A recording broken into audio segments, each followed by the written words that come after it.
You're looking at something I could never have made myself.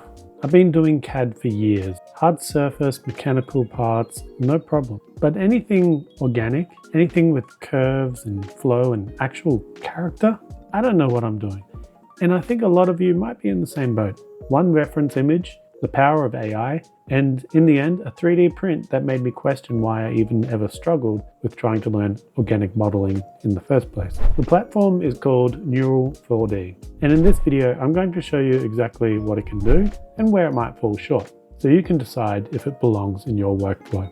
Let's get into it. On going to the Neural 4D website, this is what you're going to see. And to log in, you simply just go to click on Free to Start. And it basically just drops you straight into the platform.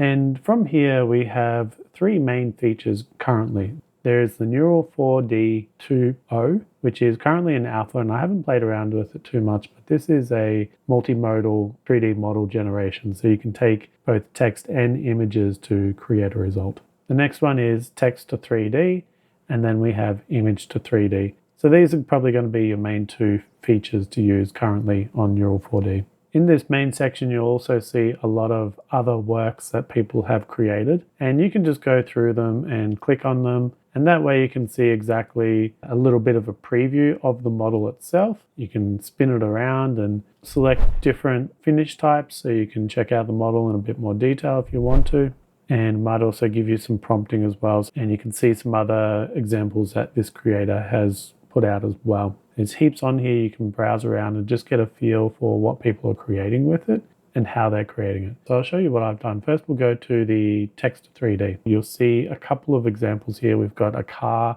and also really, I quite like this example, the parrot. This actually looks like an Australian rainbow lorikeet. But the cool thing here is you can also see it's generated 4 different results from that one prompt. You'll see over here, you'll have a text box where you put in your prompt. You can then create textures with it as well, but also the quantity. So you could just do 1 generation, or you could actually bump it up to 4. But in this case, you would have to actually purchase a plan if you're going to do more than 1 generation at a time.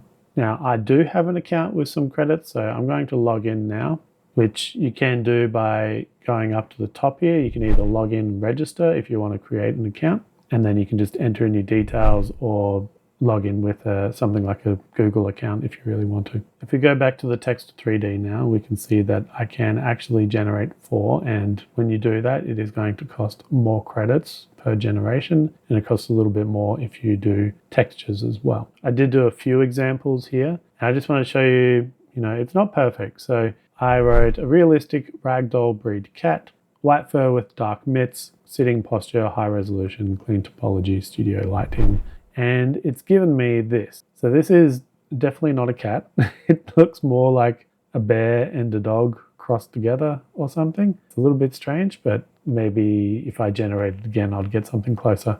But this one I think was a success. So here's the prompt asking for basically like a cyborg looking head, and this is the result. And I think it's pretty cool. There's quite a lot of detail here, but as we do go in closer, I do notice that the model it's a little sloppy. It's a little chunky and kind of just all over the place. Like things aren't round and kind of good design really. It's just sort of throwing it together. So it's from a distance, it looks all right, but I think going up closer, you can kind of scrutinize it a bit. So that's text to 3D. I actually prefer the image to 3D. Like I said, that's where I feel like I can get more control. This is the default example, which I think looks pretty cool.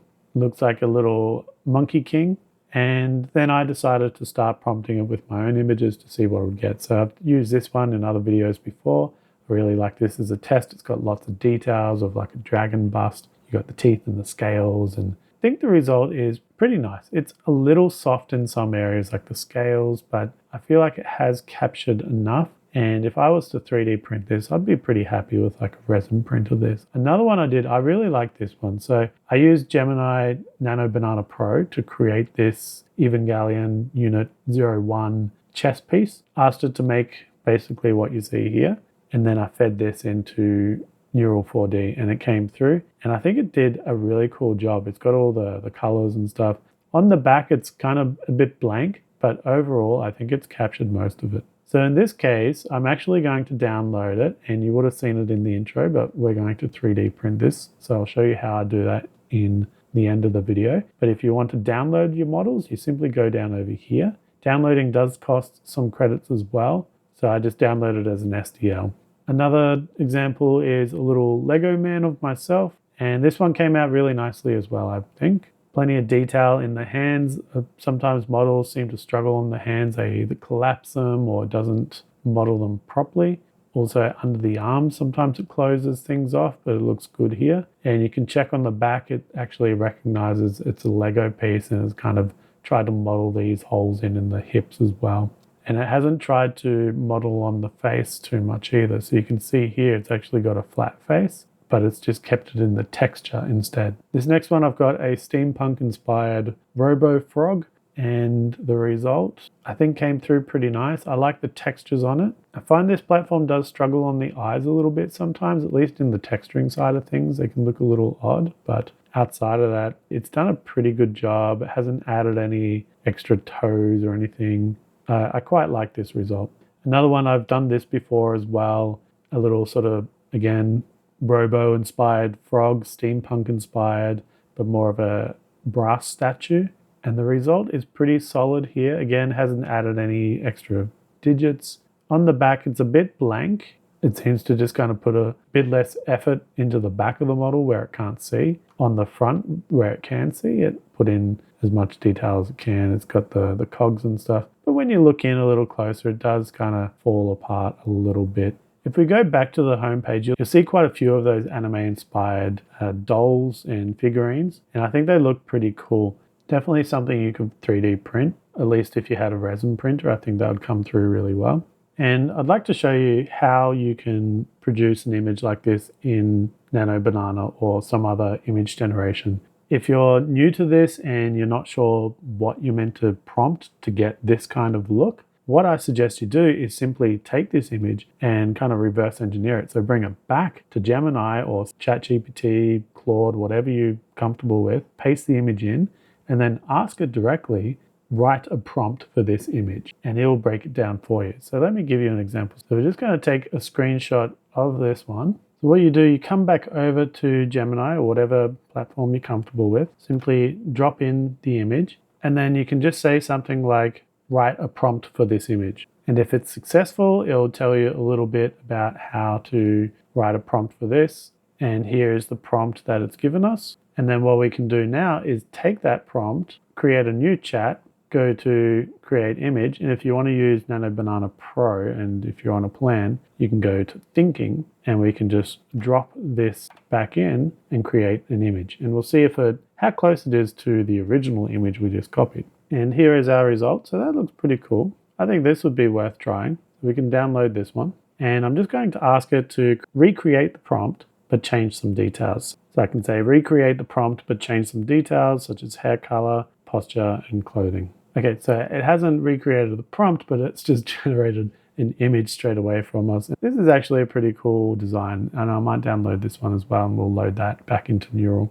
Back on the Neural platform, we can go to our image to 3D, and we're going to load the first image. We want the textures, and we're going to want the PBR textures, and we're going to hit generate. While we're waiting for that, we might jump over to the 3D print of the Evangelion bust. So I've got Bamboo Studio open, and I've dropped in my model, and this is how it comes in. Now this is really small at the moment. If you go to your scale, you can see it's only in the Z-axis, which is its height. It's only 50 millimeters tall, so it's only that big. It's not very tall. I reckon we can probably double that, so we'll go 200%. That brings it up to about 100 mil, so it'll be about that tall. This will need some supports because you've got some overhangs here, so we can click on it. I've got my quality at 2.4, so that's fairly large, but what I like to do is select on that and then go to your variable layer height.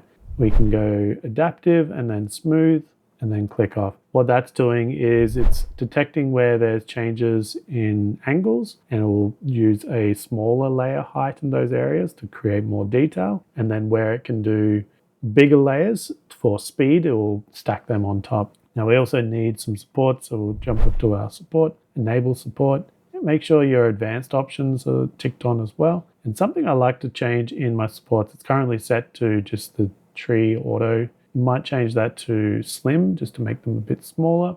And what I do like to change is the Z top distance. We'll change that to 0.24 as well. It just gives it a little bit more spacing on that top layer before it goes back to its normal printing. And it helps remove those supports a bit easier. Finally, I want to change this to, we're going to go to a metal PLA and then we'll slice that. And we have a look around the model. It looks pretty good. It's getting in all under those areas there and under the chin and under the bust as well. So I'm pretty happy with that, and I'll send that off to the printer in a moment. So I printed this out on my Bamboo Lab H2C, and after removing it from the build plate and then taking off all the supports, which were quite easy to do, I was left with this. And there's plenty of detail in it. It looks really cool, and I'm quite impressed with the final results. Let's check back on those generations and see how they're going. Okay, our results are finished, so let's take a look. So our first image was this one, and our results, and I think this is pretty good. It's captured the hair really well. The ornament in the hair is good. The details in the face look pretty good. The details in the outfit are really cool. So overall, this would be a really cool resin print, I think. Let's take a look at the other one. So here was our image, and this is our result. Okay, so there's only one hair here, which is kind of a floater. The other hairs all connect pretty well. The hair piece is pretty good. The only thing is the face, like it looks all right from the front, but when you come to the side, it's always the eyes for some reason. It's a little bit weird. And the projection into the hair, you can see it's doing it again here. But if you were to simply 3D print this, I mean, you probably would have to take this and smooth this out in the eyes a little bit just to get rid of that blotchiness. But doing that and then 3D printing it, I think you'd get a pretty cool result. So that's been Neural 4D. And if you're a maker that's trying to get into organic modeling and just struggling with it, this could be worth your time to give it a try. What I think it does here is just minimize that gap for people like myself that aren't very good at organic modeling and want to create these kind of things. Also, Neural 4D have given a special offer to my audience. There's a link in the description that you can sign up with, and they will give you 500 credits free that you can play around with and use and generate your own. So this is going to give you plenty of opportunity to play around with the platform and check it out. So if you found value in this video, then please consider subscribing to the channel, and thanks for watching.